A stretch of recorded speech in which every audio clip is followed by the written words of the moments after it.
আসসালামু আলাইকুম গাইস, আপনারা সবাই কেমন আছেন? আশা করি সবাই ভালো আছেন। এখন আমি আছি ব্রহ্মপুত্র নদীর মাঝখানে, লঞ্চ দিয়ে বাড়িতে যাই আছি।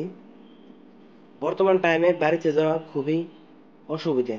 আপনারা কিন্তু ওইটা দেখতেই পাচ্ছেন, কারণ নদীতে পানি নাই, কম হয়ে গেছে। আর মাঝে মাঝে লঞ্চটা কিন্তু ঠেকে ধরে, তার জন্য কিন্তু নদীটা জেসিবি দিয়ে খুঁজে দিতেছে। আর খুঁজে দিলেই বা কি, এটা তো একটা টেম্পোরারি সলিউশন।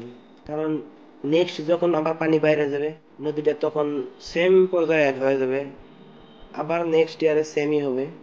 সো বর্তমান কিন্তু দক্ষিণ পাড়ের যত মানুষ আছে, নট অনলি আমাদের সাউথ সালমারা, এক কথায় কবার গেলে দক্ষিণ পাড়ের যেটা আছে দুবাই থেকে ওই পাড়ের যত মানুষ আছে, সবারই কিন্তু খুবই কষ্ট দুবাইতে আসা যাওয়া।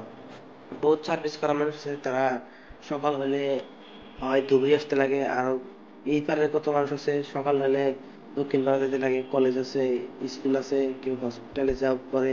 তো তাদের জন্য কিন্তু খুবই অসুবিধা। যতদিন পর্যন্ত আমাদের ধুবড়ি টুকুন করে ব্রিজ কমপ্লিট না হয়েছে, ততদিন পর্যন্ত কিন্তু এই দুঃখটা সবার থাকেই যাবে। তো আজকের ভিডিওতে বেশি কিছু করবো না। যদি আপনাদের আজকের ভিডিওটা ভালো লাগে, তাহলে ভিডিওটাতে একটা লাইক করবেন, শেয়ার করবেন, কমেন্ট করবেন। পরবর্তীতে আমাদের ভিডিও পাইতে চ্যানেলটাকে সাবস্ক্রাইব করে রাখবেন, যাতে আমাদের ভিডিও সবচেয়ে আগে আপনার কাছে যায়।